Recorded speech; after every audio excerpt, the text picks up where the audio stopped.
Hello everyone, जय हिंद। Welcome to Jha sir academy for IAS.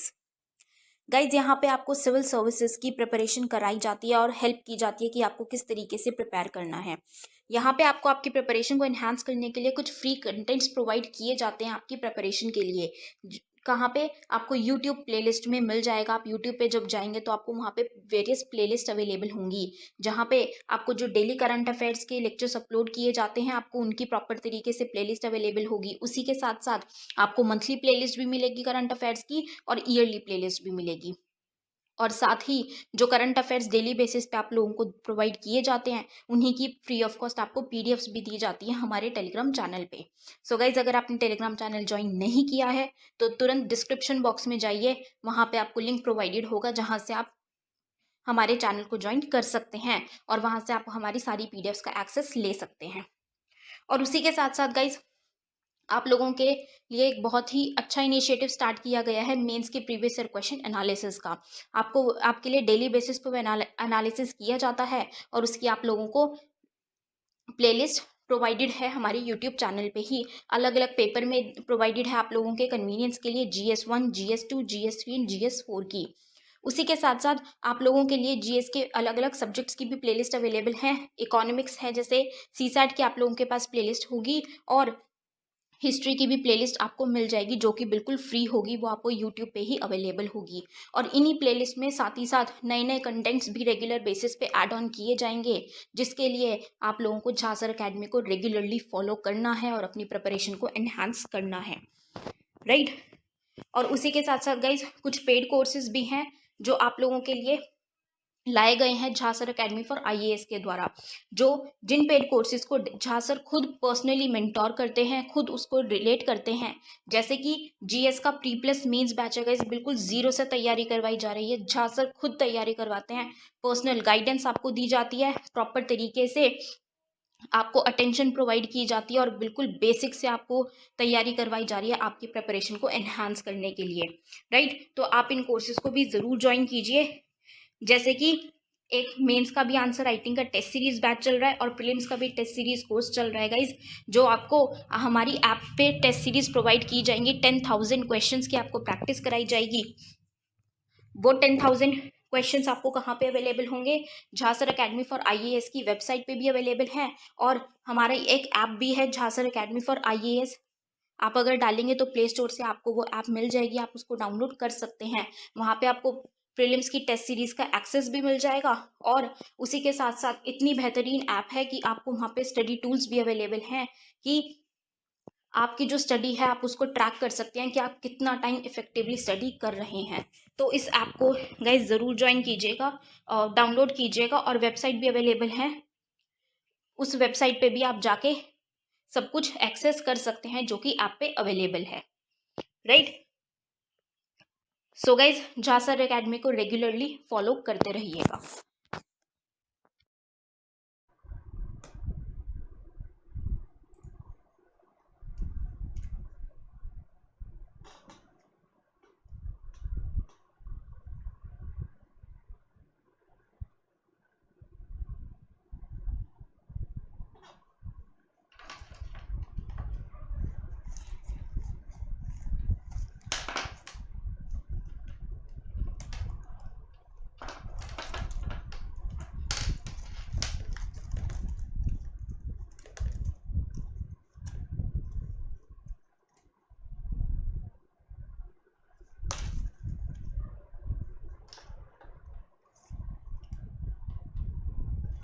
Good morning, Namaskar. Am I audible to all?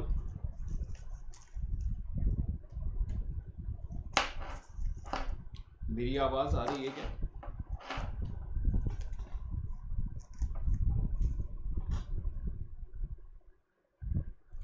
If you are getting my voice properly, please let me know. जरा मुस्कुरा दीजिए आप भी।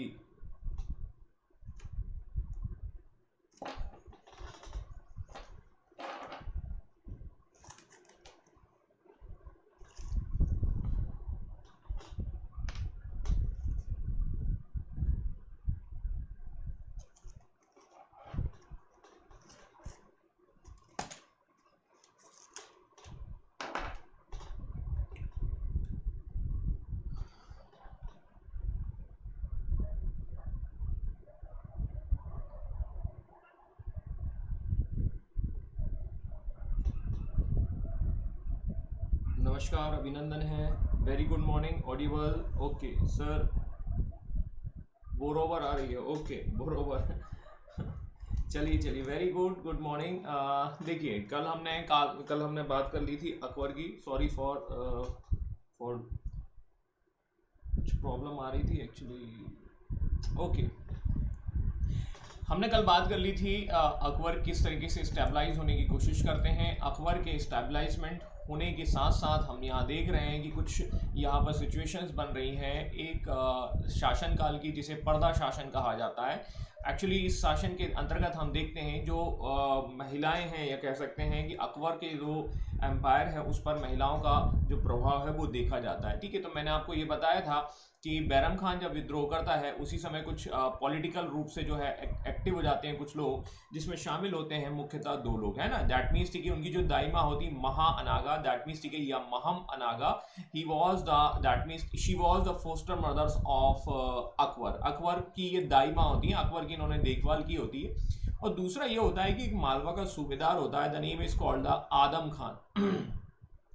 आदम Khan is nothing but that is the son of the, जो इनकी foster mother हैं उन्हीं के सन होते हैं, और ये अकबर के ब्रदर होते हैं। तो ये एक सिचुएशन बनती है, और इसमें ये कहानी आपने शायद देखी हो, जहाँ पर ये आदम खान होते हैं, और ये आदम खान जो है ये क्या करते हैं, वजीर की हत्या कर देते हैं। वजीर मतलब दैट मीन्स अकबर या मुगल सल्तनत के वजीर की जब ये हत्या कर देते हैं, और ये कुछ करप्शन वगैरह का चार्ज इन पर लगता है। ठीक है, और यहाँ पर हम देखते हैं आदम खान जो है उस वजीर की हत्या करवा देते हैं, उसको मार देते हैं, उसके ऑफिस में ही मार देते हैं। ठीक है, उसकी ऑफिस में ही हत्या कर देते हैं, जहाँ पर उनका दफ्तर होता है, ऐसा हम कह सकते हैं। और फिर बाद में जाके अकबर जो है इनको पनिशमेंट करते हैं। ये स्टोरी आपने देखी होगी या समझी होगी।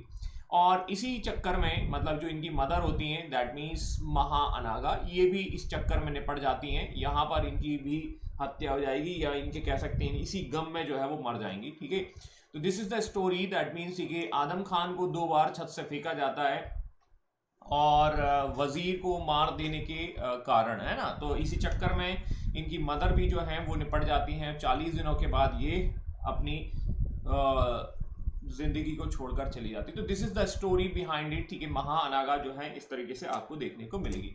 अब देखिए आगे हम बढ़ते हैं, और आगे हम बढ़ते हैं तो अकबर कुछ रिफॉर्म्स करता है। जैसा आपको पता है कि अकबर एक महान शासक में गिना जाता है या बताया जाता है, and Akbar is doing so many reforms that is related to the Indian society. मतलब अपने शासनकाल में बहुत सारे रिफॉर्म्स वो लेकर आने वाला है, करने वाला है। अब खास बात यह है कि वो ये रिफॉर्म्स क्या क्या करता है, कब करता है, तो बहुत इंपॉर्टेंट है। इन रिफॉर्म्स को हम बैक टू बैक समझने की कोशिश करेंगे। ठीक है, तो इनका जो रिफॉर्म्स है सबसे पहला तो ये होते हैं कि स्लेवरी सिस्टम को खत्म कर देते हैं, या स्लेव ट्रेड को खत्म कर देते हैं। देखिए क्या होता है कि वॉर होता है, और युद्ध के बाद जो है आपने विक्ट्री हासिल की है, और विक्ट्री हासिल करने के बाद जो लोग पकड़े जाते हैं, जैसे हम सोल्जर्स कह सकते हैं, जो आम जनता होती है, उन लोगों को क्या बना लिया जाता है, दास बना लिया जाता है। तो अकबर ने बोला यार ये सबसे पहले तो ये क्या है कि ये वाली प्रक्रिया जो है उसको बंद करते हैं। 62 की ये बात होती है, और 1562 में ये स्लेव सिस्टम है इसको खत्म कर देते हैं। ठीक है, इसके बाद आता है 63 का समय, और यहाँ पर ये एक पिलग्रिम्स टैक्स होता है उसको भी खत्म कर देते हैं। Abolish of the Pilgrim tax, and this kind of the tax is nothing but that means ठीक है, क्या होता था कि एक स्थान से दूसरे स्थान पर हिंदू कम्युनिटीज के लोग जाते थे और ये यात्राएं करते थे। जैसे मथुरा है ना, Mathura is a holy place that is related to the birth place of the Krishna, और कृष्ण के बर्थ प्लेस के रूप में जाना जाता है। और ये वाला जो प्लेस है दैट इज, यहाँ पर जब लोग जाते थे तो एक टैक्स देना होता था, रिलीजियस टैक्स कह लीजिए आप। ठीक है, it's a kind of the religious tax. ठीक है, तो यात्रा पर लगने वाला कर जो है वो यहाँ पर वसूला जाता था हिंदू कम्युनिटी से, और आगे चलकर इस टैक्स को क्या कर दिया जाएगा, खत्म कर दिया जाएगा। ये अकबर के द्वारा किए गए रिफॉर्म। वो ये कहता है कि जब आप मुस्लिम कम्युनिटी से आप नहीं वसूला करते हैं तो आप हिंदू कम्युनिटी से भी ना वसूलें। इस तरीके की सिचुएशंस देखने को मिल रही हैं। ठीक है, आगे हम देखते हैं, आगे हम समझते हैं, और अगला आता है this is the abolish of the jizya. ठीक है, अब ये क्या है, एक रिलीजियस टैक्स है, सिमिलर लाइक ये तीर्थ यात्रा पर लगता है, लेकिन ये नॉन मुस्लिम्स पर लगता है, और सारे के सारे जो टैक्स हैं वो खत्म करने की, रिफॉर्म्स करने की बात करता है। 64 में ये जजिया को खत्म कर देता है। इसको आप 62, 63, 64 SPJ है ना, ऐसे याद रख सकते हैं, थोड़ा सा तरीका है, ठीक है, बाकी आपको जो अच्छा लगे वहां से आप अडॉप्ट कर सकते हैं। अब अकबर जो है, अकबर कई और कंस्ट्रक्शन वर्क कराता है। मैं अभी पहले इसको समराइज वे में बता देता हूं, देन उसके बाद हम उस पर 1-to-1 डिस्कशंस कर लेंगे, ठीक है। तो 1571 में he is going to construct Fatehpur Sikri. ये 71-72 का समय होता है, ठीक है, ऐसे हम समझ लेते हैं। और ये गुजरात विजय के उपलक्ष्य में बनाया जाता है, ये हमने ऑलरेडी सीख लिया है। और फतेहपुर मतलब फतेह, ठीक है। तो यहां से आप देखेंगे 75 में इस फतेहपुर सीकरी में एक इबादत खाने का निर्माण किया जाता है। इबादत खाना is nothing but that is the prayer hall, है ना, प्रेयर हॉल होता है, और वहां पर जाकर इसकी स्थापना की जा रही है। अब ये प्रेयर हॉल का मतलब क्या होता है, कैसा होता है, वो थोड़ा थोड़ा हम समझने की कोशिश करते हैं। एक्चुअली ये क्या होता है कि शुरुआत में यहाँ ये केवल इसमें मुस्लिम धर्म के रिप्रेजेंटेटिव आ सकते हैं, लेकिन बाद में मुस्लिम धर्म के अलावा सभी लोगों के लिए ओपन कर दिया जाता है। This is the open entry for the all religions, because Akbar want to know the basics of the all religions. Akbar जो है सभी धर्मों के मूल मंत्र को जानना चाहता है, इसीलिए वो सबको देखने को मिलेगा। इसके बाद हम देखेंगे आगे 73-74 के आसपास Mansabdari system. This is a kind of the administrative reforms and military reforms. प्रशासन के साथ साथ ये मिलिट्री से जुड़ा हुआ रिफॉर्म्स होगा, इसको हम डिस्कस करेंगे वेरी डिटेल में, बहुत ही खास है। इसके बाद जो इबादत खाना अभी हमने बनाया था फतेहपुर सीकरी में, इसे बाद में खोल दिया जाता है 78 में। 75 के आसपास जो है वो इसकी कंस्ट्रक्शन की गई थी, और 78 में जो है वो आपको देखने को मिलेगा, ठीक है।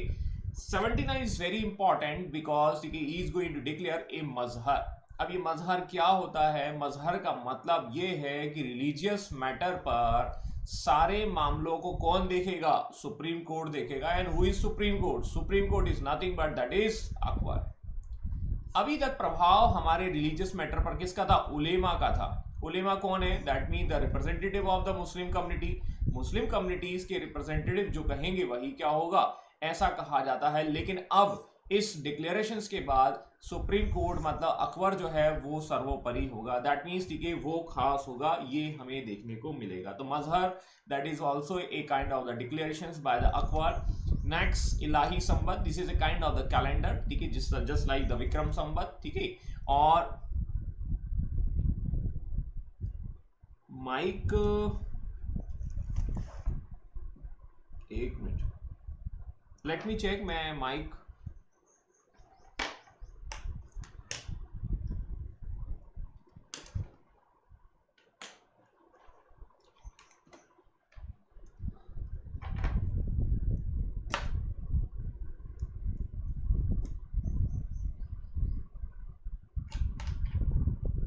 हेलो माइक टेस्टिंग 1 2 3, अभी क्या ठीक है, बेहतर है?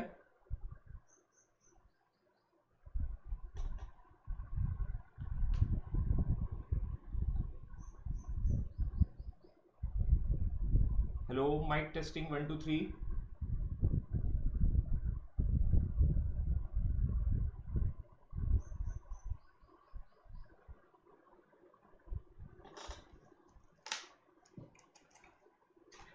हेलो हेलो हेलो हेलो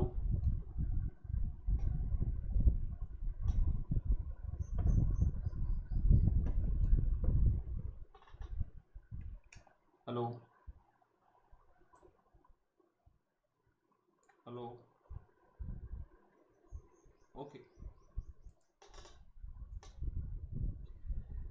ठीक है। तो हमने ये देख लिया है कि यहाँ पर जो सिचुएशन है, सॉरी फॉर इंटरप्शंस, मैंने आपको ये बताया कि यहाँ पर जो सिचुएशंस बन रही हैं वो अकबर के द्वारा किए गए रिफॉर्म्स के बारे में हम देख रहे हैं। और अकबर जो है वो कई रिफॉर्म्स कर रहा है, इसी क्रम में हम और रिफॉर्म्स को देख लेते हैं और समझ लेते हैं। तो यहाँ पर आपको देखने को मिलेंगे कुछ abolish of the animal slaughter और ये आईने दहशाला, थोड़ा थोड़ा हम इसको देखेंगे और आगे बढ़ते हैं, ठीक है।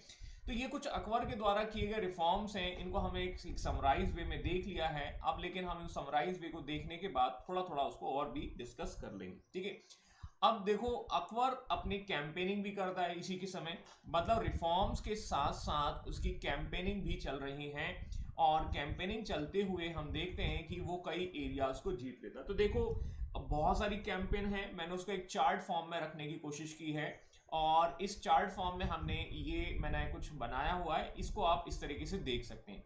लेकिन आउट ऑफ दीज है ना, मैं इनमें से कुछ कुछ खास खास की चर्चा कर लेता हूं। ठीक है, देखिए खास खास की चर्चा क्या करनी है वो हम देखते हैं। सबसे पहले जैसे मालवा है ना, मालवा 1561 में वो जीतने की कोशिश करते हैं and this was that means the campaigner, यहाँ पर जो कैंपेन होता है, द कमांडर होता है आदम खान। आदम खान वही है जिसको अभी अभी हमने मारा है, छत से फेंक कर मारा था।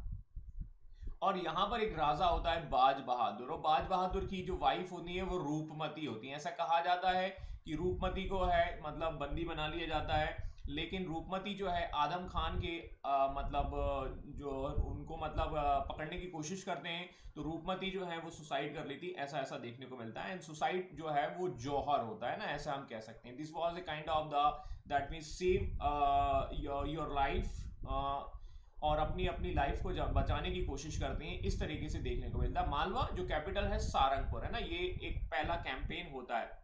ठीक है, आपको आवाज अभी क्लियर आ रही है, मैं ऐसा मान लेता हूँ, है ना। ठीक है, तो ऑल थिंग इज क्लियर है ना। अभी देखते हैं फिर इसके बाद ये आगे भी कैंपेन करते हैं और यहां पर 62 में हमें देखने को मिलता आमेर के राजा दैट मीन्स जो है Bharmal, he is going to surrender है ना, स्वेच्छा से अधीनता को वो स्वीकार कर लेते हैं। ठीक है जी, ये आपने मूवीज वगैरह में भी देखा होगा, वहां से आप कनेक्ट करके समझ सकते हैं आसानी से। ठीक है, आगे हमें और भी देखने को मिलेंगे, बट इनमें सबसे ज्यादा इंपॉर्टेंट है 1567 का, वो है मेवाड़ में राजपूतों के खिलाफ या राजपूतों के लिए जो पॉलिसी अकबर यूज करेगा, हम उसको डिस्कस करेंगे अभी, है ना, बट कुछ समय के बाद। बट यहाँ कैंपेन को एक थोड़ा सा एक सीक्वेंस वे में देख लेते हैं। तो मेवाड़ को ये जीतने की कोशिश करते हैं, वहां के किंग होते हैं उदय सिंह।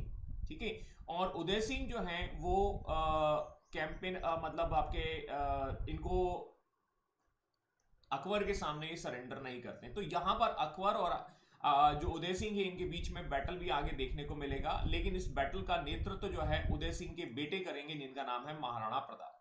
तो वी विल सी है ना इन द 15, ये होगा 1576 में हल्दी घाटी का युद्ध। तो ये कनेक्शन यहां से जुड़ेगा। ठीक है, उदय सिंह के बेटे महाराणा प्रताप जो है फिर अकबर से हल्दी घाटी में बैटल करेंगे, ये ऐसा देखने को मिलेगा।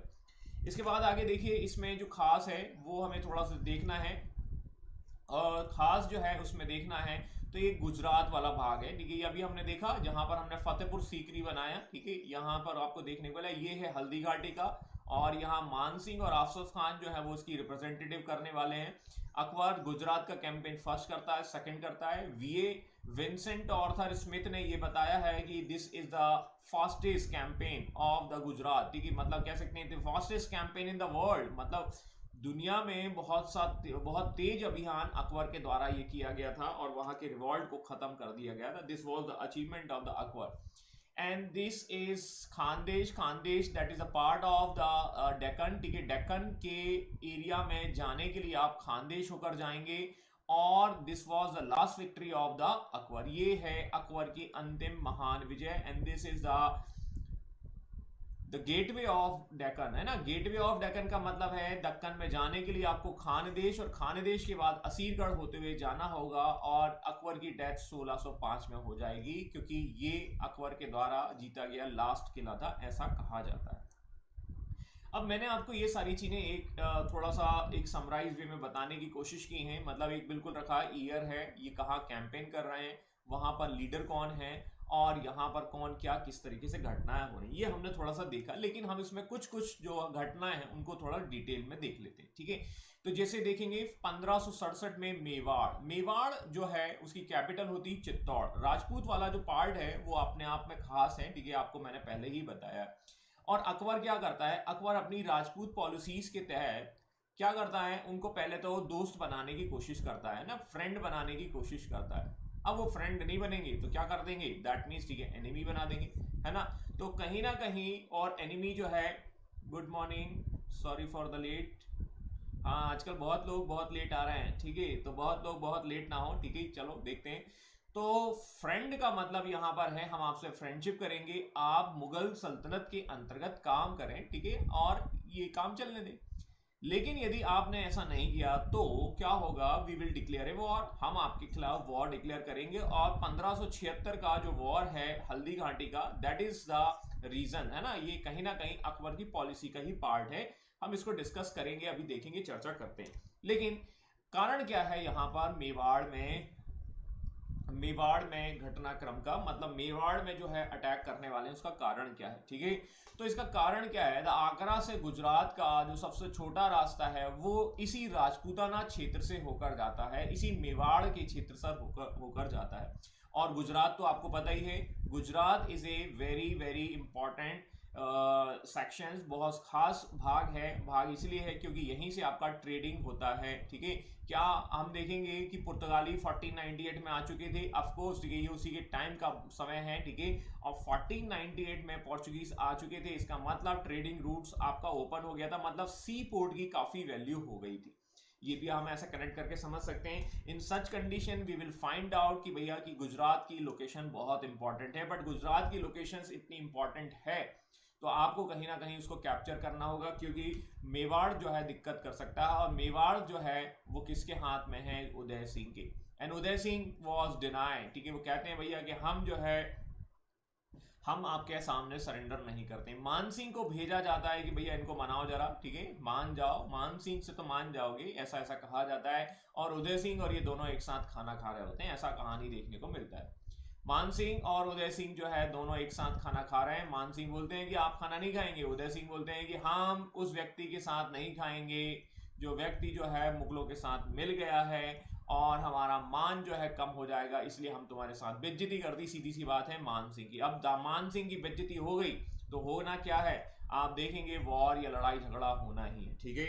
और उदय सिंह जो है वो कहीं ना कहीं जो है मुगलों के अधीन काम नहीं करते। इसी समय घटना यह होती है कि जब ये कैंपेनिंग होती है तो उदय सिंह जो क्या करते हैं, अपनी कैपिटल को छोड़ देते हैं। कैपिटल जो ब्रैकेट में लिखा है that is the capital name, है ना, तो चित्तौड़ को छोड़ देते हैं। चित्तौड़ का किला जो है वो जयमल और फत्ता के हाथों में देकर चले जाते हैं। ये फत्ता एक्चुअली ऐसा आएगा, है ना, ये यहाँ पर पत्ता आ गया, ठीक है, तो ये एक्चुअली फत्ता ऐसा आना चाहिए मेरे हिसाब से, ठीक है। तो फत्ता या पत्ता वो देकर चलेगा, ये नाम है ना, नहीं कि पत्ते मत उड़ा देना नहीं तो मोहब्बतें की तरह, है ना। तो यहाँ पर जो है जयमल और फत्ता दो वॉरियर हैं, दो कह सकते हैं सोल्जर्स हैं, उनको देकर ये अरावली की ओर चले जाते हैं, ठीक है, अपने आप को सेव कर लेते हैं, ऐसा हम कह सकते हैं। और यहाँ पर अकबर के अगेंस्ट में ये दोनों दोनों वॉरियर इतने ज्यादा अच्छी तरीके से लड़ते हैं, इतना ब्रेवरी के साथ लड़ते हैं कि अकबर जो है इससे बहुत ज्यादा प्रभावित हो जाता है। और बाद में अकबर जो है थोड़ा बहुत ये किले को जीत भी लेता है, लेकिन बाद में इनके किले की मूर्तियों को जो है वो अपने यहाँ लगवाता है। ये आप इसको इस तरीके से समझ सकते हैं। तो ये आप देख लीजिए, जयमल साहब हैं, ये फत्ता है, ये अवशेष ही बचे हुए हैं, ठीक है। और इस तरीके से हम समझ सकते हैं कि आगरा के किले में इनकी मूर्तियां लगाई जाती है। और फिर ऐसा कहा जाता है कि आगे चलकर औरंगजेब जो है वो इन मूर्तियों को हटा देता है। ये थोड़ा सा सीक्वेंस देखने को मिलता है। तो Akbar was very much impressed by the bravery of these two soldiers, ठीक है। लेकिन क्या अकबर को मिल पाया मेवाड़, ठीक है। तो एक्चुअली क्या होता है कि मेवाड़ पर वो कंप्लीटली जो है उसको कैप्चर नहीं कर पाता, ठीक है। तो फिर भी थोड़ा बहुत जो जीता है चित्तौड़ पर अधिकार करके आसफ खान को वहां का सूबेदार अपॉइंट करके वो वापस आगरा जाता है। Agra that is the capital of Akbar. अब इसके बाद क्या होता है कि उदय जो सिंह हैं वो क्या करते हैं, जो धीरे धीरे धीरे धीरे मतलब अपनी जो एम्पायर है उसको फिर से रीस्टेबलाइज करते हैं, and they are making a new capital, and this new capital is called the Udaipur. Udaipur में अपनी कैपिटल बना लेते हैं, और कुछ समय के बाद इनकी डेथ हो जाती है। तो 1572 का समय होता है, उदय सिंह वॉज डाइड, ठीक है, he was passed away in 1572। अब उदय सिंह के बाद आते हैं उनके बेटे, जिनका नाम है महाराणा प्रताप, नाम तो सुना ही होगा। Maharana Pratap was the person who was that means behind of the victory, won the behind the battle of Haldi Ghati. आज शब्द पता नहीं सही से निकल नहीं पा रहा है, ठीक है, क्षमा चाहता हूं मैं, ठीक है। तो महाराणा प्रताप जो है वो कहीं ना कहीं क्या करते हैं, फिर से अपनी जो एम्पायर है उसको रीऑर्गेनाइज करते हैं, रीऑर्गेनाइज करेंगे और मुगलों के खिलाफ संघर्ष जारी रखेंगे। और इस तरीके से हम देखेंगे कि जब उनके फादर ने एक्सेप्ट नहीं किया है तो ये भी एक्सेप्ट नहीं करेंगे। होता ये है कि एक बैटल होगा 18 जून, गर्मी, दैट मीन्स ठीक है, बिल्कुल भरी गर्मी में 1576 हल्दी घाटी का मैदान और राजस्थान का पार्ट है, वहां पर बैटल लड़ा जा रहा है। ठीक है, देखिए लोग कितना ज़्यादा प्रयास करते थे, और आज की डेट में हम देखते हैं कि जरा सी कुछ सिचुएशन बनती है उसमें कहते हैं कि बहुत ज़्यादा गर्मी हो गई। ठीक है, तो ऐसा हम समझ सकते हैं। तो that means the prestigious war है, that is not for the Pratap. ठीक है, बल्कि अकबर के लिए भी प्रेस्टिजियस वॉर है, आपको देखने को मिलेगा। अब यहाँ पर हम देखते हैं कि लीडर है मानसिंह और आसफ खान। शुरुआत में आप देखते हैं तो क्या होता है कि राणा प्रताप जो है वो ज़्यादा जीतने की कोशिश कर रहे हैं, लेकिन बाद में एक खबर फैला दी जाती है। ठीक है, it's a part of the war कि अकबर आ रहा है, बड़ी सेना लेकर आ रहा है, ऐसा ऐसा होता है। और फिर इस तरीके से फाइनली हम देखते हैं इट वॉज दैट मीन्स कि अकबर जो है वो जीत जाता है। अकबर प्रताप वेंट टूवर्ड्स अरावली इन इंजर्ड स्टेट्स। ठीक है, मतलब कहीं ना कहीं वो घायल हो जाते हैं, और यहीं से कहा जाता है कि इन्होंने घास की रोटियां खाई थी, मतलब नॉनवेज नहीं खाया, लेकिन उन्होंने क्या घास की रोटी खाना पसंद किया, और फिर बाद में जाके इनकी डेथ भी हो जाती है, ऐसा ऐसा कहा जाता है। ये एक सिचुएशंस क्रिएट हो रही है जो हमने देखी है। ठीक है, आगे हम देखेंगे 1597 में राणा प्रताप की इनकी डेथ हो जाती है। एक्चुअली कहा जाता है कि अकबर ने पूरा कंप्लीटली यहां पर उसको कैप्चर नहीं कर पाए, फाइन, और इसके बाद कुछ कुछ क्षेत्र उन्होंने वापस रिकैप्चर कर लिए राणा प्रताप ने, और वहां से हम देखते हैं कि अकबर कभी भी पूरा कंप्लीटली उसको नहीं जीत पाया, बट ऐसी सिचुएशंस देखने को मिल रही। ऑल राइट, क्लियर है। अब आगे चलकर क्या होंगे, आगे चलकर राणा प्रताप के एक बेटे होते हैं, और ये आएंगे अमर सिंह। और अमर सिंह जहांगीर के टाइम पर, during the time of the Jahangir, he they are making a treaty, वो एक ट्रीटी बना लेंगे और संधि बना लेंगे, और ये संधि आपको देखने मिलेगी जहांगीर के टाइम। तो जो दादा ने किया वो पापा ने किया, वो बेटे ने नहीं किया, ऐसा हम कह सकते हैं। ऐसी हम एक सिचुएशन देख रहे हैं। ठीक है, तो ये सिचुएशन बनती है। अब देखिए थोड़ा सा क्या होता है कि जो मूवी बनाते हैं जो बॉलीवुड वाले, हॉलीवुड वाले, वो क्या करते हैं, वो अब इस पक्ष में यदि आप देखें who will be the best, ठीक है, मतलब इसमें आप क्या कहेंगे, महाराणा प्रताप ज्यादा सही है या अकबर ज्यादा सही है? महाराणा प्रताप जो है और अकबर में कौन ज्यादा सही है, दैट मीन्स कि आप उसको कैसे मूल्यांकन करेंगे, कैसे उसको आप तोलने की कोशिश करेंगे, how you are going to evaluate these two personality, these are the very famous personality. कैसे कहेंगे भाई कि हु इज द बेस्ट, कौन सही है इसमें, कौन गलत है, कैसे बताएंगे, थोड़ा बताएंगे जरा कमेंट बॉक्स में कमेंट करके। I am just asking about these two personality. ठीक है, एंड दीज टू पर्सनालिटी में से कौन सा ज्यादा खास होगा, कौन व्यक्ति जो है वो खास है? क्या अकबर इस जगह सही है, बैटल कर रहा है? क्या महाराणा प्रताप यहाँ सही है, या उसे सरेंडर हो जाना चाहिए था मुगलों के सामने? आपके हिसाब से क्या नजरिया होना चाहिए? तो पॉलिसीज कंपेयर में क्या कहेंगे? ठीक है, दैट मीन्स ठीक है who will be the best, आपके नजरिए के हिसाब से राणा प्रताप सही है या अकबर सही है? क्या बताएंगे आप, क्या आप नजरिए को रखते हैं? क्योंकि बॉलीवुड वाले क्या करते हैं, देखो इसको क्या देखते हैं, आप अपना आंसर लिखे थोड़ा सा बताएं। ठीक है, बॉलीवुड वाले क्या करते हैं कि जब उन्हें मूवी बनानी होती है अकबर पर, तो वो अकबर को क्या बता देते हैं, अकबर को बता देते हैं, अकबर को बता देते हैं ऋतिक रोशन, है ना, और महाराणा प्रताप जो है वो एक छोटा मोटा ऐसे ही बना दिया जाता है। ठीक है, थर्ड क्लास, ठीक है, एक्टर, ऐसा हम कह सकते हैं। ठीक है, और यहां यदि हम देखें कि यदि आपको मूवी बनानी है महाराणा प्रताप, तो महाराणा प्रताप को क्या कर दिया जाता है, ठीक है, एक लेजेंड या हीरो के रूप में बता दिया जाता है, और फिर यहां पर जो अकबर है वो बना दिया जाता है जॉनी लीवर को, मतलब थोड़ा बहुत ठीक ठाक है। ठीक है, लेकिन कहीं ना कहीं इस तरीके से सिचुएशन आपको देखने को मिलती है। तो द पब्लिक है ना, जनता जो है वो कंफ्यूज होती है कि भाई महाराणा प्रताप हीरो है या अकबर हीरो है। अब आपके सामने भी एक प्रश्न यही बनता है कि who will be the best, दोनों में से कौन अपनी जगह सही है और कौन बेहतर है? यदि आप रिलीजन को कोने में रख दें तो आप देखिए अकबर का काम क्या था, अकबर का ऑब्जेक्ट था आर्टिकल नंबर 1, और आर्टिकल नंबर 1 से क्या हो जाएगा, दैट मीन्स यूनिटी, और यूनिटी से आ जाएगा तो हम देखेंगे सेंट्रल में जो है वो पावर कमजोर हो जाएगी, और सेंट्रल में पावर जो है वो स्ट्रांग हो जाएगी। ठीक है, और सेंट्रल में यदि पावर स्ट्रांग हो गई तो हम ये देखेंगे पूरा भारत जो है यूनाइटेड हो जाएगा। और अभी देखिए राजपूत काल में हमने क्या देखा था, राजपूत काल में हमारा ट्रेडिंग्स जो है वो क्या हो गया था, डाउन हो गया था। क्यों? क्योंकि ट्रेडिंग्स की मतलब वॉर की वजह से हमारे व्यापार नहीं हो रहे थे, और जब हमारे व्यापार नहीं हो रहे हैं तो क्या हमारा इकोनॉमिकल ग्रोथ होगा क्या? नो। ठीक है, ट्रेडिंग्स नहीं हो पाएगी, इकोनॉमिकल ग्रोथ नहीं हो पाएगी और हमारे जनता का कल्याण नहीं होगा, वेलफेयर नहीं होगा, सीधी सी बात है। और इस चीज के लिए बहुत जरूरी है कि पूरा राज्य एक ही शासन के अंतर्गत होना चाहिए। इन सच कंडीशन इस मामले में महाराणा प्रताप जो है वो कहीं ना कहीं गलत है। मेरी बात समझ में आई कि नहीं आई? ठीक है, बाकी ये है, अब महाराणा प्रताप के नजरिए से देखते हैं तो महाराणा प्रताप जो है वो कहीं ना कहीं सरेंडर नहीं करना चाहते। ठीक है, और सरेंडर नहीं करना चाहते तो वो लड़ाई करते हैं, और लड़ाई करते हैं तो फिर सिचुएशन आपको देखने को मिलेगी। तो कई बार लड़ाई भी अच्छी नहीं होती। ठीक है, आपको ऐसा यहाँ समझना होगा, बाकी आप अपने व्यू के अनुसार इसको एडजस्ट करके समझ सकते हैं। मेरी बात समझ में आ गई होगी आप लोगों को, क्लियर है? ठीक है, तो रिलीजन्स के चश्मे से नहीं देखना चाहिए, और रिलीजन्स के चश्मे से नहीं देखना चाहिए तो क्या होता है कि आप उस चीज को आसानी से समझ पाएंगे। ठीक है, गुजरात में कैंपेन करने पहुंचते हैं, 71-72 का समय होता है, और गुजरात जो है उसका इंपॉर्टेंस हमें ऑलरेडी समझ में आ चुका है कि कहीं ना कहीं गुजरात जो है वो ट्रेडिंग का खास सेंटर है, मतलब वो व्यापारिक केंद्र का भाग है, और व्यापारिक गतिविधियां वहां तेज होंगी। और 1572 में अकबर जो है गुजरात को जीतकर मिर्जा अजीज कोका, है ना, कोका कोला वाले जो है, इनको वहां का सूबेदार बनाकर वो वापस आगरा की ओर आ जाता है, दैट मीन्स कैपिटल आ जाता है। लेकिन वहां पर क्या होता है, गुजरात हमेशा बंगाल की तरह रहा है, गुजरात और बंगाल, है ना, बंगाल हमेशा प्रॉब्लमेटिक रहा है, अभी तक रिवॉल्ट आपको देखने को मिल रहे हैं। ठीक है, लड़ाई झगड़ा चल रहा है।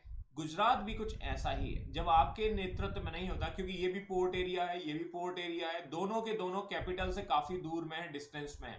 ठीक है, और जैसे ही अकबर क्या है वापस अपनी कैपिटल पहुंचा तो गुजरात वाले कर देते हैं रिवॉल्ट, रिवॉल्ट हमने कर दिया, बड़ा मजा आया, ऐसा ऐसा ऐसा। अब अकबर क्या करता है, दोबारा इतनी तेजी से आता है और इस रिवॉल्ट को खत्म कर देता है। ठीक है, इतनी तेजी से इस रिवॉल्ट को खत्म करता है कि विंसेंट ऑर्थर स्मिथ ये कहते हैं कि ये जो है विश्व के सबसे तेज कैंपेन में से एक है, that mean this is the one of the fastest expeditions in the history of the world, विश्व के सबसे तेज अभियानों में से है। और अकबर जो है इसी के उपलक्ष्य में हम देखते हैं कि फतेहपुर सीकरी का निर्माण करता है, और यहीं पर अकबर फर्स्ट टाइम जो है समंदर को देखता है, और समंदर को देखकर उसको एक एहसास होता है, बोलता बड़ा मजा आया। और first times he was meeting with the Portuguese, यहीं पर वो पुर्तगालियों से मुलाकात भी करता है। In the memory of this victory, इस विक्ट्री की जो कह सकते हैं कि इस विक्ट्री की याद में वो बुलंद दरवाजे का निर्माण करवाता है, और ये बुलंद दरवाजा होता है फतेहपुर सीकरी में। और इस दरवाजे की जो कैंपेन या इस जो मोटिवेशन है वो मिला है आपको नागौर, नागौर में अतारगन का दरवाजा मिला है, और ये इल्तुतमिश ने बनाया था, ये हमने सीखा है। तो इल्तुतमिश ने नागौर में एक गेट बनाया, उस गेट की मेमोरी में इन्होंने ये बुलंद दरवाजा बनवाया। Got it my point? This is the very simple logics behind the construction of the बुलंद दरवाजा। और इस चैप्टर की शुरुआत में मैंने आपको बुलंद दरवाजा बुलंद तरीके से बताया था। ठीक है, करेक्ट है। अकबर की अब हम पॉलिसीज को थोड़ा सा देख लेते हैं। अब देखिए अकबर ने क्या किया कि राजपूत पॉलिसीज को उसने इंट्रोड्यूस किया। अब राजपूत पॉलिसीज को क्यों इंट्रोड्यूस किया, इसके पीछे क्या कारण है, थोड़ा थोड़ा उसको जान लेते हैं। और इसे कहा गया सुलह ए कुल नीति। सुलह का मतलब होता है दैट मीन्स फ्रेंडशिप, या कह सकते हैं हम क्या करते हैं, अपना काम निकलवाने की कोशिश करते हैं। ठीक है, तो he was the first person who was making a proper policies for the Rajputas, and he felt that it would be more profitable to make friend than make two Rajput enemies. मतलब इनको दुश्मन बनाने से अच्छा है इन्हें दोस्त बनाया जाए। और दोस्त बनाने के लिए पहले क्या करोगे, आप सबसे पहले शेक हैंड करने की कोशिश करोगे, हाथ मिलाने की कोशिश करोगे, और इस नीति को कहा जाता है सुलह ए कुल नीति। This kind of the friendly cooperations policies and this policies is related to the Rajput. ठीक है, अब ये राजपूत की नीति को क्यों अपना रहे हैं, क्या है इसका पॉलिसी का कंसेप्ट, क्या है वो थोड़ा देख लेते हैं। इसका बेस है सीधा सीधा suppression and settlement. Suppression and settlement का मतलब पहले तो हम आपसे दोस्ती करेंगे, सेटलमेंट करेंगे। ठीक है, हम आपसे पहले अपना हाथ आगे बढ़ाएंगे। ठीक है, I am the Akbar and I want to make a friendship with you. मैं अकबर हूं और मैं आपसे दोस्ती करना चाहता हूं, ऐसा ऐसा। अब दोस्ती, यदि दोस्ती नहीं होती है तो फिर क्या हो जाता है, लड़ाई झगड़ा होगा। ठीक है, और फिर हम आपको नहीं तो खत्म कर देंगे, सप्रेशंस। ठीक है, this is the first point and this is the second point. ठीक है, and this policies was based on this concept. सीधी सी बात है, दोस्ती नहीं तो बेरुखी, है ना। अब इसका उद्देश्य ये है, उसका उद्देश्य ये है कि अकबर अपने एम्पायर को स्टेबलाइज करने के लिए राजपूतों का कंट्रीब्यूशन चाहता था। एंड दैट मीन्स कि सहानुभूति उनकी बहुत जरूरी है। उनका कंट्रीब्यूशन कैसे हो सकता है, जैसे वो एक वॉरियर है, बहुत बड़े वॉरियर है, मतलब बहुत बड़े योद्धा है, ठीक है ना। प्राण जाए पर वचन न जाए, ऐसा वाला हिसाब किताब है, ठीक है। और वो मरने के लिए मिटने के लिए तैयार हैं, ऐसे हैं राजपूत। तो राजपूतों का इतिहास बहुत ग्लोरियस है, गौरवशाली रहा है, इसीलिए वो राजपूतों से अपना फ्रेंडशिप करने की कोशिश कर रहा है। अब अकबर इस नीति को अपनाता है, क्यों अपनाता है, एक एक पॉइंट्स को समझ लेते हैं। Why he was getting that means why he was adopting a policies of the friendship toward the Rajputas. तो देखिए, सबसे पहले तो हम देखेंगे उनकी इंपॉर्टेंस। राजपूतों का महत्व तो बहुत ही खास है, ठीक है, आप उसको इग्नोर नहीं कर सकते। They are very very good warrior. पहला तो वो क्या है, एक बहुत अच्छे वॉरियर है, ठीक है, या ट्रेंड वॉरियर है, मतलब उनको ट्रेनिंग देने की जरूरत नहीं है, सीधे सीधे आक्रमण करने के लिए आप लेके जा सकते हो, ठीक है। दे आर लॉयल, बहुत ज्यादा ईमानदार है, दे आर ऑनेस्ट, ठीक है, वो आपके हॉनेस्टी में बहुत खास है, ठीक है। वो पीठ में छुरा नहीं भोंकेंगे, ठीक है। वो इतिहास जो है ऐसी कई चीजों से भरा हुआ है जिसको हम ऐसा कह सकते हैं। तो that means loyalty is very very important, that is related to the Rajputas, ठीक है। दूसरा हम देखेंगे कि घृणा, या कह सकते हैं दैट मीन्स हेट, मतलब घृणा से कुछ नहीं होने वाला है। वो चाहता है कि वो फ्रेंड बन जाए और मुगल को लोग एक्सेप्ट कर लें, कि राजपूत जो हैं वो कहीं ना कहीं क्या है, एक बड़े वर्ग को रिप्रेजेंट करते हैं, और वो ये चाहते हैं कि राजपूत और मुगल जो है वो फ्रेंड हो जाएं, ताकि वो उनके जो फीलिंग्स हैं उसको खत्म किया जा सके। अभी आप देखिए, जैसे दारा शिकोह की कब्र जो है वो बीजेपी खोजने की कोशिश कर रही है, मैंने आपको बीच में शायद बताया भी था। तो दारा शिकोह की कब्र खोजने का उद्देश्य क्या है ना, आज बीजेपी को दारा शिकोह क्यों याद आ गए, वो चाहते हैं कि मुस्लिम वर्ग का सपोर्ट लें और दारा शिकोह की कब्र खोजने के प्रति वो ऐसा ऐसा करने की कोशिश कर सकते हैं।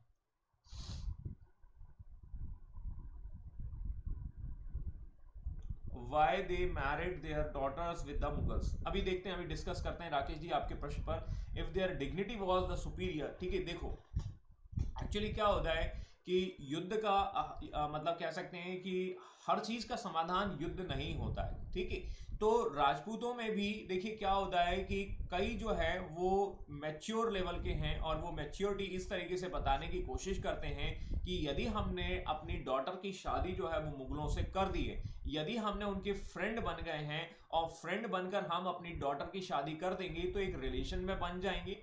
और पहले ऐसा नहीं हुआ करता था, ठीक है, ध्यान देना, ठीक है। हमने कई ऐसे शासकों को देखा है, they are using this kind of the policies. वो ये क्या कर रहे हैं, अपने साम्राज्य को बचाने के लिए मैरिज प्रपोजल दे रहे हैं, ताकि क्या होता है कि हमारा साम्राज्य भी बच जाए और एक रिलेटिव भी बन जाए।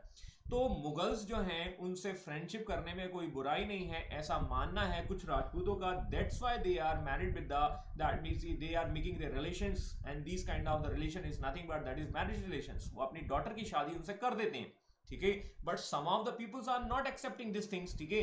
अब कुछ लोग जो है वो उसको एक्सेप्ट नहीं करते हैं, बोला कि नहीं हम भैया हम शादी वगैरह नहीं करेंगे, हम बस उनसे फ्रेंडशिप बनने के लिए तैयार हैं हम, लेकिन शादी वादी नहीं करेंगे भाई, रिलेशन हम नहीं करना चाहते, हिंदू मतलब हिंदू, मुस्लिम मतलब मुस्लिम। तो अकॉर्डिंग टू द सिचुएशंस, ठीक है। और पॉलिटिक्स में कोई किसी का दोस्त नहीं होता है, ध्यान देना, ठीक है। पॉलिटिक्स, राजनीति में कोई फिक्स फ्रेंड नहीं होते हैं, वो बाद में कब एनिमी में कन्वर्ट हो जाए कोई भरोसा नहीं। उदाहरण के तौर पर मैं आपको लेके जाऊंगा यूपी, और यूपी में आपने दोनों को देखा होगा, बीएसपी और एसपी। बीएसपी और एसपी, इतना 36 का आंकड़ा है इन दोनों के बीच में। लड़ाई झगड़ा ये है कि ये 2019 के चुनाव में दोनों साथ साथ में आ गए, फ्रेंड आ गए। और फिर उसके बाद क्या हुआ, जब चुनाव का रिजल्ट आया, इलेक्शन का रिजल्ट आया, उसके बाद फिर एनिमी बन गए। तो डू यू दैट मीन्स, ठीक है, डू यू रियलाइज कि भाई पॉलिटी जो है वो किस लेवल तक जा सकती है। सत्ता के लिए कुछ भी व्यक्ति कर सकता है, तो यहां तो डॉटर की बलि चलाने है तो कोई गलत बात नहीं है। डॉटर की आपने शादी कर दी तो कोई गलत बात नहीं है। तो सत्ता के लिए लोग ऐसा ऐसा कर सकते हैं 2019 में, तो इसमें यहां पर अकबर के समय पर ऐसा हो रहा है तो कोई अलग बात नहीं है। आई होप दैट मीन्स, ठीक है, बुआ और भतीजा की कहानी आपको समझ में आ गई होगी। हाँ जी बिल्कुल, बुआ और भतीजा। तो गॉट इन माय पॉइंट्स, ठीक है। तो यही चीज है, ठीक है, हम रिलेशंस बनाकर उनके प्रति जो है जो हेड स्पीच है, या कहीं ना कहीं कह सकते हैं जो बुरी भावना है उसको हटाना चाहते हैं। क्योंकि मुगल कहां से आए थे? मुगल जो है इंडिया के नहीं है, they came from the bits outside of the India. वो एक विदेशी के तौर पर आए हैं, और ऐसा ऐसा हमको देखने को मिलेगा। अब देखिए,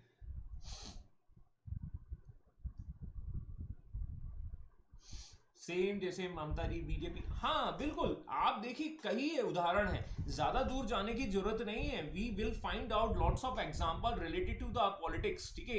आज की वर्तमान की राजनीति में हमें ऐसे कई उदाहरण मिल जाएंगे जो यहां पर इतिहास को आपको समझने में बहुत आसान होंगे। और this is the very very good example. आप देख लीजिए, अखिलेश यादव ने अपने पप्पा को हटा दिया, ठीक है। क्या याद करो अजात शत्रु की कहानी,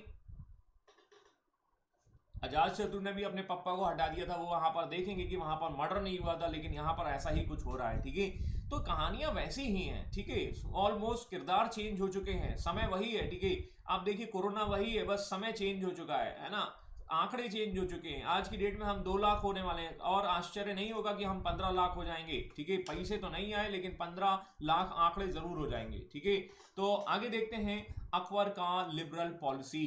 अकबर बहुत ही लिबरल है, ये हमने बहुत चीजों में देखा है। स्लेव सिस्टम ने को उसने खत्म कर दिया, याद करिए। जजिया को उसने खत्म कर दिया, ठीक है, याद करिए। उसने कह सकते हैं कि ऐसे कई काम किए हैं जिससे उसके कैरेक्टर के बारे में पता चलता है, ठीक है। तो अकबर एक लिबरल है, और उसकी लिबरल टेंडेंसी जो है, इसकी वजह से वो क्या कर रहा है? पहला दोस्ती, देन उसके बाद वॉर की बात करते हैं। तो he was very very, that means, ठीक है, लिबरल रूलर्स, ठीक है। और ये खास हो जाता है, और उनके पराक्रम और उनके हीरोइज्म्स या करेज को नेग्लेक्ट नहीं किया जा सकता। उनकी जो वॉरियर जो क्वालिटी है उसको हम इग्नोर नहीं कर सकते। And that was in the mind of the Akbar as well. Akbar उस चीज को जानता है कि without any kind of the trainings, ठीक है, हमें राजपूत जो है एक वीर योद्धा के रूप में मिल जाएंगे, इफ यदि हम जो है उनसे दोस्ती कर लें। We can not neglect the quality of the Rajput, ठीक है, ध्यान देना। इसके अलावा क्या होता है, राजपूत लॉयल हैं, ऑनेस्ट हैं, लेकिन जो हम देखते हैं कि यहां पर विदेशी अमीर जो हैं, the unfaithful policies of the foreign rich, जो अमीर वर्ग है वो क्या करता है, वो कहीं ना कहीं देखते हैं, ठीक है, वो आपसे विश्वासघात भी कर सकता है। They are not very much honest just like the Rajputas, ठीक है। अकबर ने भी इतिहास पढ़ा हुआ है, ऐसा आप समझ लीजिए। याद करिए, अलाउद्दीन 40 अमीरों का दल, 40 अमीरों का दल ने कैसे रजिया सुल्तान को हटाकर सत्ता जो है अपने हाथ में ले ली थी।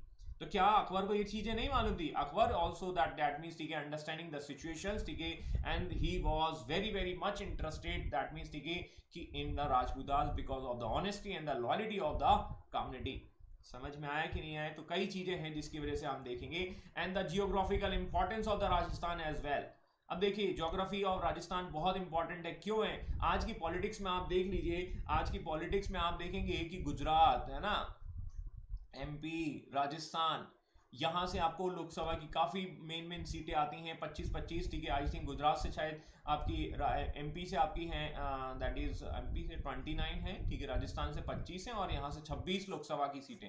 अब आप देख लीजिए, ऑलमोस्ट आप देखेंगे कि कितना बड़ा वॉल्यूम आपका यहां से आता है। यदि आपने इन 3 राज्यों पर फोकस कर लिया तो you will get that means the maximum seat, और आपको मैक्सिमम सीट यहां से मिल जाएंगी। तो आपको थोड़ा बहुत फिर यूपी से, तो देखिए यूपी की पॉलिटिक्स क्यों इतनी खास होती है, क्योंकि यूपी से भी आपको देखने को मिलेंगी कई इंपॉर्टेंट सीट। नॉर्थ ईस्ट में क्यों नहीं होता है? क्योंकि नॉर्थ ईस्ट में आप देखेंगे कि नॉर्थ ईस्ट में सीटों की संख्या ही इक्का दुक्का है। तो Rajasthan is very very important in terms of the geographical importance, because geography के पॉइंट ऑफ व्यू से देखें तो गुजरात को आप नियंत्रित कहां से कर सकते हैं? राजपूतों से कर सकते हैं, और गुजरात एक ट्रेडिंग पोर्ट है। और दूसरा आप देखेंगे, इन्वेडर को यदि आता है, यहां से आक्रमणकारी आता है, तो ये एक खास एरिया हो जाता है राजपूताना। समझ में आया कि नहीं आया भाई? ठीक है, ये कुछ कारण हैं जिसकी वजह से, और ये पर्सनल कारण। आज राजपूतों पर एक एहसान है, ठीक है। अकबर जो है, अकबर का जन्म कहाँ हुआ था? वो भी एक राजपूत फैमिली में हुआ था। दैट मीन्स, ठीक है, राजपूत फैमिली का मतलब है, दैट मीन्स उनका जो जन्म है, that means the place name है ना, और वो एक राजपूत महल था या पैलेस था, जिसकी वजह से वो उसका एक खास लगाव था। तो यही समय है राजपूतों से कहीं ना कहीं दोस्ती करने का, उनसे अटैचमेंट करने का, उनको अपना जो कह सकते हैं कि वो क्या बोलते हैं ना, ठीक है, दैट मीन्स ठीक है कि भैया कि हम आपको आपका सूद समेत वापस करेंगे, ठीक है साहब, ऐसा ऐसा है। तो आज राजपूतों की ये नीति जो है इस तरीके से होती है, और राजपूत जो है इस तरीके से इस नीति को, इस पॉलिसीज को करने के लिए क्या काम करता है। राजपूत इस पॉलिसीज को लागू करेगा, और लागू करते उनसे क्या करेगा, मैरिज रिलेशंस बनाएगा, matrimonial relations with the Rajput. पहला point that is also clear, ठीक है। वो क्या करेगा, ठीक है, आमेर के राजा भारमल और उनकी बेटी से शादी करने की कोशिश करेगा। मूवीज वगैरह में आपने देखा होगा, वहां से भी आप कनेक्ट कर सकते हैं। दूसरा दूसरा हम देखते हैं कि फ्रेंडशिप विद द राजपूतास। अब देखिए उनको क्या बनाएगा, दोस्त बनाएगा। आओ, ठीक है, आप हमारे दोस्त, ठीक है, ये रहे हमारे राजपूत, ये रहे हम मुगल, ठीक है, और हमारी पार्टी हो रही है। कुछ इस तरीके से कंसेप्ट लेकर चलते हैं। उन्हें अपना फ्रेंड बनाएगा, उन्हें अपना दोस्त बनाएगा, और यदि किसी ने दैट मीन्स ठीक है थोड़ा बहुत गड़बड़ किया तो उसे क्या कर देगा, अभयदान। अभयदान का मतलब ऐसा कह सकते हैं कि उनको मारने का काम नहीं करेगा। जब उसने हेमू को नहीं मारा, ठीक है, वो बात अलग है कि उसको बैरम खान ने निपटा दिया, तो ये तो राजपूत है, ये कुछ ज्यादा कुछ कर ही नहीं रहे, ठीक है। थोड़ा बहुत इधर से देखेंगे, and he is giving the religious freedom. उनको फोर्सफुली ये नहीं कहता कि आप जो है वो इस्लाम धर्म को एक्सेप्ट करिए। जैसे अकबर की जो वाइफ हैं, उनको इन्होंने कभी ये नहीं बोला कि आप अपना रिलीजन कन्वर्ट करिए। आपका जो रिलीजन है, whatever you like you have to do, ठीक है, आपको जो अच्छा लग रहा है आप उस रिलीजन को मानिए, हम आपको फ्रीडम देते हैं। तो दिस इज द पॉलिसीज, ठीक है। इसकी तहत वो क्या करता है, उन लोगों का दिल जीतने की कोशिश करता है। कभी कभी क्या होता है कि दैट मीन्स ठीक है, वो कहते हैं ना, रंग और प्यार में, मोहब्बत में सब कुछ जायज है, ठीक है। तो यहां पर आपको कह सकते हैं कि वॉर नहीं करना, आपको यहाँ लोगों का दिल जीतना है। लोगों का दिल ऐसे ही जीता जा सकता है, ठीक है। अभी आप देखिए कि बड़ा माहौल गर्म चल रहा है, माहौल गर्म चलता है, ठीक है, हमारे यहाँ हिंदू और मुस्लिम्स के बीच में। अभी आप देखिए कि हिंदुओं के लिए कुछ फ्रीडम दी है, मुसलमानों के लिए कुछ फ्रीडम दी है, ठीक है। लेकिन अभी देखेंगे हमारे यहाँ तो दोनों धर्मों को, रिलीजन्स को बराबर आपका दिया गया। लेकिन अभी आप देख रहे हैं कि मुस्लिम कम्युनिटीज पर थोड़ा सा रिस्ट्रिक्शंस देखने को मिल रही हैं, ठीक है। और ये सिचुएशंस आप देखेंगे सुप्रीम कोर्ट में जाकर सॉल्व होती हैं। और सुप्रीम कोर्ट ने कल बोला है कि आप रमजान के महीने में मरकज को परमिशन दीजिए, किसकी, प्रेयर की या नमाज की, ऐसा ऐसा कहा गया है। जबकि सेंट्रल गवर्नमेंट ने क्या कर दिया था, मना कर दिया था कि प्रेयर करने की इजाजत नहीं दी जाएगी मरकज में, ठीक है। क्योंकि मुसलमान कम्युनिटी क्या बोल रही है कि हरिद्वार में कुंभ मेला लगा हुआ है और उस मेले में परमिशन दी है, तो आप हमको भी दीजिए। ऐसी ऐसी सिचुएशंस देखने को मिल रही है, दैट्स ऑल, ठीक है। अब बाकी आपको आप समझते हैं। तो रिलीजियस फ्रीडम्स अकबर के द्वारा दी जाती है, उनका सहयोग वो ले रहा है प्रशासन में, उन्हें उच्च पद में दे रहा है, ठीक है। इन दोनों पॉइंट्स को एक साथ देखेंगे, उन्हें मनसबदारी सिस्टम में शामिल कर रहा है। मनसब का मतलब है पद, अभी मैं आपको बता दूंगा। और मानसिंह जो अभी राजपूत देखने को मिलते हैं, मानसिंह जो है उन्हें that means out of the terms, ठीक है, मतलब 5,000 मनसब का पद दे रहा है। अब 5,000 का मनसब का मतलब केवल रॉयल फैमिली को मिलने वाला पद है, और हमने शाही परिवार में दैट मीन्स की जो पद मिलता है उसे भी उससे ज्यादा आपको दे दिया है, मतलब Mansingh. And Mansingh was nothing but, Mansingh की जो सिस्टर होंगी Manbai, and Manbai was married with the Jahangir. और यहीं से आपको देखने को मिलेंगे खुसरो। खुसरो को हम बाद में देखेंगे। तो ना केवल अकबर शादी कर रहा है, वो अपने बेटों की शादी भी क्या कर रहा है, राजपूत फैमिली से कनेक्ट कर रहा है। और उस मतलब उन मनसबदारों के पोस्ट में भी उन्हें शामिल कर रहा है। तो मानसिंह जो उसके रिलेटिव हैं, और उन्हें एक अच्छा पोस्ट दे रहा है। And he was that means taking the participation in the administration and, और उनको अच्छा स्थान दे रहा है, जिससे हमें पता चलता है कि भाई राजपूत भी खुश हैं, ठीक है। तो जहां पीस और शांति से काम हो सकता है, वहां लड़ाई झगड़ा क्या, मेरा ये मानना है, ठीक है। और अकबर का भी यही मानना था, ठीक है। तो और यदि जो व्यक्ति इस तरीके की पॉलिसीज में विश्वास नहीं करेगा, तो हम the last but not the least मतलब वॉर डिक्लेयर कर देंगे। और 1576 का हल्दी घाटी का युद्ध, या जो मेवाड़ के साथ कैंपेन हुई है, उसको हम आसानी से यहां समझ सकते हैं, ठीक है। तो ये कहानी समझ में आई कि नहीं आई, क्लियर है, ठीक है। अब इस नीति का परिणाम क्या हुआ, अब इस नीति का परिणाम या इसका रिजल्ट क्या हुआ, तो हम देखेंगे। सबसे पहले तो there is a that mean the friendly relations, ठीक है। अमाइकेबल्स, ठीक है, दैट इज द बेसिक कह सकते हैं कि इनके बीच में बहुत ही सिंपल रिलेशंस देखने को मिल जाएंगे। किसके बीच में? राजपूतों और मुगलों के बीच में। अभी आप हिंदू और मुस्लिम्स के बीच में जो रिलेशंस हैं उनको आप थोड़ा सा खटाई में देख सकते हैं, ठीक है। उसमें क्या है कि दैट मीन्स, ठीक है, खटाइयाँ आना शुरू हो गई है और शायद वो कभी ब्रेक हो जाए, लड़ाई झगड़ा हो जाए या वायलेंस में कन्वर्ट हो जाए, राइट्स में कन्वर्ट हो जाए, तो कोई बड़ी बात नहीं है, ठीक है। और ये होता रहता है हमारे यहाँ, हिंदू मुस्लिम झगड़े वगैरह होते रहते हैं, लेकिन ये कब तक होगा आप समझ लीजिए, ठीक है। तो सिचुएशन ऐसी बन सकती है, ऐसा होता रहता है, ठीक है, आप देखेंगे। तो यहाँ पर जब रिलेशंस इतने फ्रेंडली बनेंगे तो लड़ाई झगड़ा नहीं होगा, ठीक है। और हम देखते हैं कि जो राजपूत कम्युनिटी जो है that is obviously that is got right of the constant war, ठीक है, वो कहीं ना कहीं क्या है, वहां शांति बन जाएगी, जो अभी तक लड़ाई झगड़े में इन्वॉल्व होने वाली कम्युनिटी थी, ठीक है। और जब यदि लड़ाई झगड़ा नहीं होगा तो हम यहीं से देखेंगे this leads to the social and economical development of Rajput. हम रिलीजन में आगे पीछे लगे होते हैं तभी तो जाके हमारा डेवलपमेंट नहीं हो पाता। Still we are developing country, हम डेवलप्ड कंट्री नहीं बन पा रहे हैं बिकॉज क्योंकि हम धर्म और धर्म से संबंधित चीजों में ही जुड़े हुए हैं। मेरी बात समझ में आ रही है? और समाज की तो बात छोड़ दीजिए, हमारा आर्थिक विकास नहीं हो पा रहा, सामाजिक स्थिति तो हमारी खराब ही है, क्योंकि religion is very very much connected with the social and the economical activities. आप देख लीजिए, और इस तरीके से हम समझ सकते हैं कि हमारा डेवलपमेंट नहीं हो पा रहा। और यदि हम पूछें कि अच्छे दिन आ गए तो लोग क्या करते हैं, ठीक है, वो देखो हमने मंदिर बनवा दिया, ये होगा अच्छे दिन। अरे तो ये है कंसेप्ट आपके डेवलपमेंट का, और ये है तरीका अकबर का। अकबर दैट मीन्स, ठीक, हम कह सकते हैं कि अकबर ने एक बड़े क्षेत्र को क्या कर लिया, अपने अंतर्गत शामिल कर लिया। This is the next point, ठीक है, this is the result of the Rajput policies. और इससे पॉलिटिकल यूनिटी देखने को मिलती है कहां पर? नॉर्दर्न इंडिया में। जो पॉलिटिकल यूनिटी आपको कब दिखी थी लास्ट टाइम? हालांकि शेरशाह सूरी के टाइम पे हमने देखा था, लेकिन लास्ट टाइम हमें दिल्ली सल्तनत में देखने को मिली थी। तो दिल्ली सल्तनत के बाद एक लंबे समय के बाद पॉलिटिकल यूनिटी डेवलपमेंट देखने को मिलेगी। मंदिर, जी हाँ, वैसे भी मंदिर पे वोट दिए थे। हाँ, तो देखो मंदिर, अब आदमी क्या है मंदिर के पीछे पड़ा हुआ, लेकिन आज की डेट में क्या मंदिर आपको बचा पाएगा? ठीक है, आप देखो कितनी वर्स्ट सिचुएशन हो चुकी है, लोग मारे मारे जा रहे हैं, ठीक है।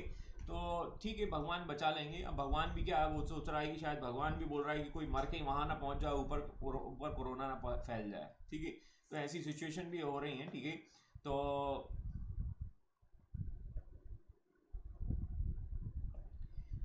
आप देखिए एजुकेशन की हालत खराब हो रखी है ना। हॉस्पिटल की हालत तो आपको दिख ही रही है।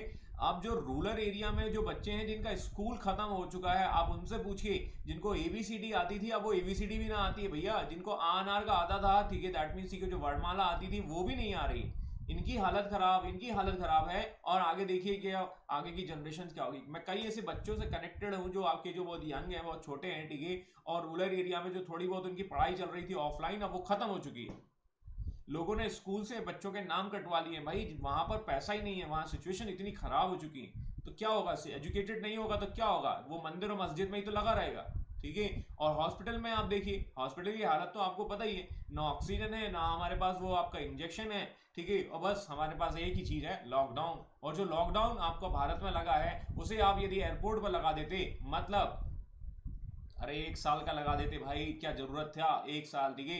इंटरनल आप काम करते रहते, ठीक है, फॉर्मर पर आप काम कर लेते, ठीक है, आप अपनी इकोनॉमी को बूस्टअप कर लेते। लेकिन आप दूरदर्शी सोच के हो, ठीक है, आप भगवान राम के अवतार हो, और भगवान राम के अवतार ने ये कर दिया, ठीक है। तो अकबर को बहुत लाभ हुआ, ठीक है, Akbar benefit that is greatly, ठीक है, बिना किसी परेशानी, that is the use and the powerful army of the Rajput became the subject to the without any hassles and the expenses. बिना पैसे और खर्च के जो है वो आपको एक बड़ा एम्पायर मिल गया, और यहां पर जो है उनका उपयोग भी वो समय समय पर कर पा रहा है। This is the policy of the Akbar, ठीक है। ये होता है काम, देखिए, और हमें इतिहास क्या कुछ सिखाता है, ठीक है। इसके बाद हम देखते हैं कि as result of the policy Rajput king got a fair opportunity to demonstrate their worthness, ठीक है। मतलब इसी के द्वारा अकबरों, दैट मीन्स कि राजपूत कम्युनिटीज भी अपना जो कैंपेन करने में सफल होते हैं, मतलब वो उनकी क्वालिटी बाहर निकल कर आती है एडमिनिस्ट्रेशन में। जैसे टोडरमल, अभी मैं आपको बताऊंगा, टोडरमल जो हैं वो भी क्या होते हैं, अकबर के नवरत्न में शामिल हैं। और नवरत्न में ये शामिल हैं, और Todarmal is very very famous for the economical reforms, है ना, और इकोनॉमिकल रिफॉर्म्स जो हैं उसके लिए फेमस हैं। और इकोनॉमिकल रिफॉर्म्स जब ये लेकर आते हैं तो लोग क्या करते हैं, दैट ठीक है, तो यहां से हम कह सकते हैं कि राजपूतों की क्वालिटी निकल कर आ रही है, और ये बहुत ही अच्छी व्यवस्था थी उस जमाने के हिसाब से। तो ये भी हम समझ सकते हैं, ठीक है। तो राजपूत की क्वालिटी निखर कर आ रही है, और हमें यहाँ देखने को मिलेगा, यहाँ से एक पॉलिटिकल डिसॉल्वेशंस निकल कर आ रहा है, ठीक है, in terms of the Rajputa, क्योंकि some of the Rajput is agree for the Mughal empire and some of not agree, जैसे हमने उदय सिंह को देखा, जैसे हमने महाराणा प्रताप को देखा, ठीक है। तो मुगलों के अधीन काम करने और ना करने के पॉइंट अप पर जो है यूनिटी जो है राजपूतों की जो है आपको देखने को मिलेगी, वो डिसॉल्व हो जाएगी, ठीक है। तो इस तरीके से हम देखते हैं कि दो कम्युनिटीज निकल कर आती हैं, तो राजपूतों में दो पार्ट हो जाते हैं, one part and the second part. Some of the peoples are supporting the Mughals, ठीक है, and some of the peoples are not supporting the Mughals, ठीक है, जिसमें हमने देखे हैं उदाहरण, ठीक है। इसके अलावा हम देखेंगे अब ये क्या हो गया कि ये पॉइंट और हो जाता है कि राजपूत जो है वो यदि दैट मीन्स के इनके अंतर्गत आते हैं तो मुगलों पर वो डिपेंड हो जाते हैं, ठीक है। अब उनकी फ्रीडम जो है वो खत्म हो गई, दैट मीन्स सोवर्निटी जो आपकी कहते हैं, ठीक है, संप्रभुता उनकी नष्ट हो गई, जो पहले उनकी संप्रभुता थी। ऑलराइट, समझ में आया कि नहीं आया? ये है बेसिक कंसेप्ट और ये है बेसिक पॉलिसीज, ठीक है, as a result of the Rajput policies. Correct है, ये समझ में आ चुका होगा। इसके बाद एक दिन हम देखें कि इस नीति के फलस्वरूप भी हम देखेंगे कि there is a coordination of the Hindu Muslim cultures, ठीक है, और ये भी देखने को मिलता है, and this is very very important, the contribution of the Mughal empire. Mughal काल में एक मिश्रित कल्चर या मिश्रित संस्कृति का उदय होता है, जिसमें हम देखेंगे कि इंडो राजपूताना एंड मुस्लिम्स, ठीक है, मतलब मुगल, तो ये थोड़ा सा कल्चरल डेवलपमेंट के पॉइंट ऑफ व्यू से देखने को मिलेगा। ये आर्किटेक्चर वगैरह में भी देखने को मिलता है, कई महल वगैरह है जो इस पैटर्न पर बनाए जाते हैं, ये कहानी आपकी आ जाती है। अब थोड़ा सा हम दक्षिण की ओर कैंपेन करेंगे। दक्षिण की ओर कैंपेन कहां पर करेंगे कि अकबर जो है नॉर्थ इंडिया को तो कुछ इस तरीके से जीतता है, ये थोड़ा थोड़ा हमने देख लिया है। अब दक्षिण में यहां पर मेन उसका जो उद्देश्य है वो क्या है? दक्षिण में उसकी जो नीति है वो क्या है कि that is the imperialist policy है। इंपीरियलिस्ट पॉलिसी इसका मतलब है उसने भारत को आर्टिकल नंबर 1 देना है, और आर्टिकल नंबर 1 मतलब हमें पूरा नॉर्थ को हमने जीत लिया है, अब हम दक्षिण को भी हम अपने एम्पायर में मिला लेंगे, ऐसा है। तो साम्राज्य का विस्तार करना, वहां तक टैक्स वैक्स लेने का काम बिल्कुल नहीं, ठीक है।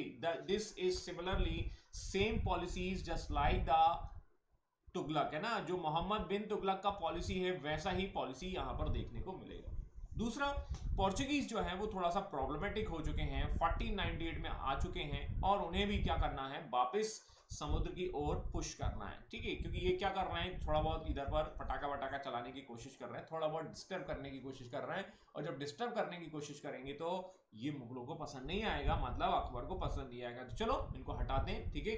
अब इसको हटाने के लिए बाधा है कुछ, और ये बाधाएं ये हैं, जैसा हम प्रीवियस चैप्टर में देख चुके हैं, अहमदनगर, बीजापुर, गोलकोंडा और खानदेश, ये सारे के सारे जो हैं वो इंपॉर्टेंट लोकेशन रखे हुए हैं। जैसे आप देखेंगे that is Bijapur is nothing but this is the port area, और यहाँ का खास पोर्ट एरिया है गोवा, ठीक है।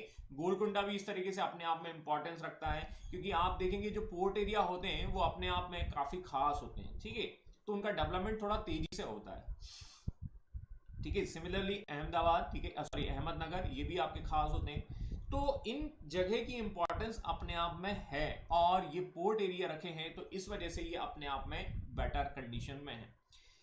अकबर ये करता है कि इनको एक लेटर भेजता है, ठीक है, और वो एक लेटर भेजता है और बोलता है कि भैया कि आप हमारे अधीन काम कर लीजिए, आप हमारा प्यार मोहब्बत वाला जो लेटर है उसको एक्सेप्ट कर लीजिए, ठीक है।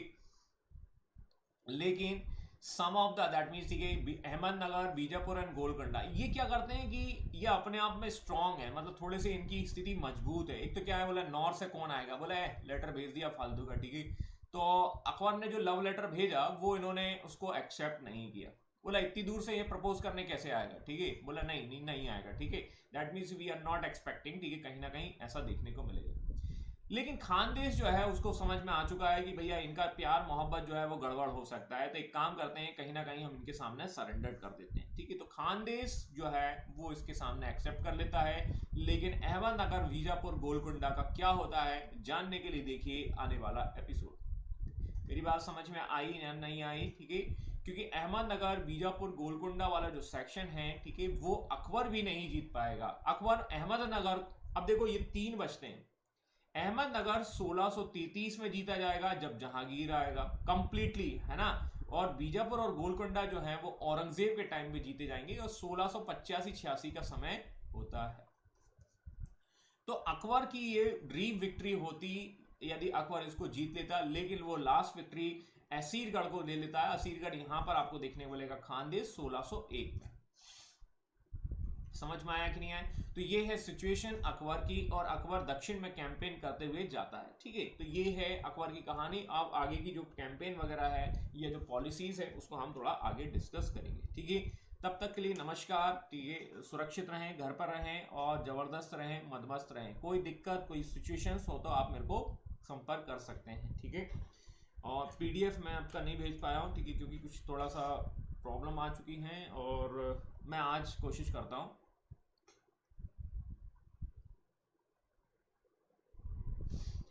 Sir, why PM promoting to the Mahakumbs? Now these are the peoples are suffer from the Corona Kumbs. Will PM take responsibilities? ठीक है, PM हमारा यहाँ का सबसे ज़्यादा पावरफुल पोस्ट है, आप सभी को पता है। And he is very busy in the promoting the Kumbh, and he was very busy in the promoting the election campaigns. ठीक है भैया, जिस व्यक्ति को सत्ता, देखो क्या होता है कि सत्ता का नशा बहुत ही खतरनाक होता है। ठीक है, आज की डेट में वो सत्ता के पीछे पड़े हैं, और आने वाले दिनों में जो है शायद उन्हें सत्ता से बेदखल होना पड़े। ठीक है, तो रिस्पॉन्सिबिलिटी तो वो लेंगे नहीं, क्योंकि रिस्पॉन्सिबिलिटी तो बहुत सारी की गई थी। रिस्पॉन्सिबिलिटी आप पर दी गई थी 15 लाख आएंगे, है ना, हमें 30 रुपए का पेट्रोल मिलेगा, ये सब चीजें बकवास होती हैं। ठीक है, बी द दैट मीन्स, ठीक है, being the common man always जो है हमें ही सफर करना होता है। तो इसका जवाब तो जो है महाकुंभ को प्रमोट कर रहे हैं, इसका जवाब तो पीएम साहब ही दे सकते हैं। ठीक है, लेकिन हम उसको समझ सकते हैं कि भाई देखिए, सत्ता बहुत ही खतरनाक चीज है और वो उसी को दे रहे हैं।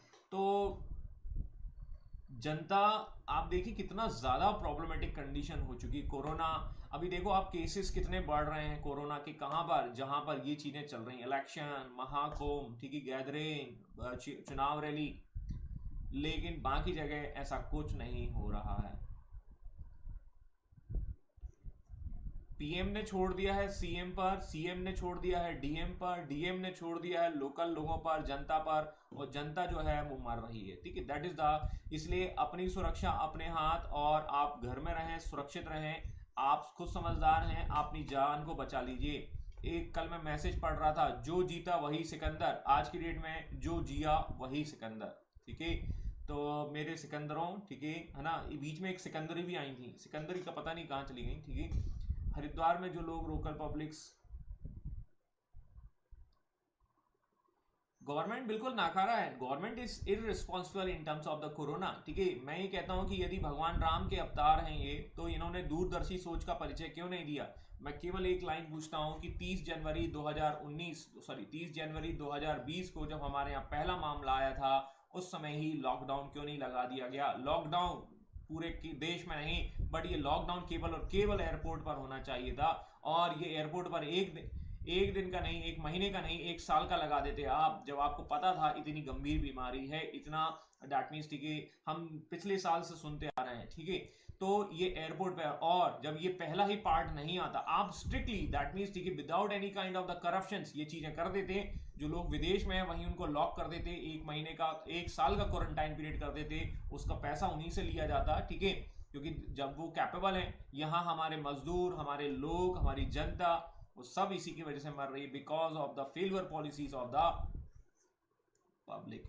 तो ये सिचुएशंस हैं, अब इस सिचुएशंस को कैसे समझा जाए? ठीक है, हम तो केवल सजेशन ही दे सकते हैं या बात कर सकते हैं, लेकिन हमारे प्रधानमंत्री साहब को सुनना भी तो चाहिए, हमारे मन की बात भी तो जानना चाहिए। केवल आपके मन की बात जान लेने से, लोगों को बता लेने से आप महान नहीं हो जाते।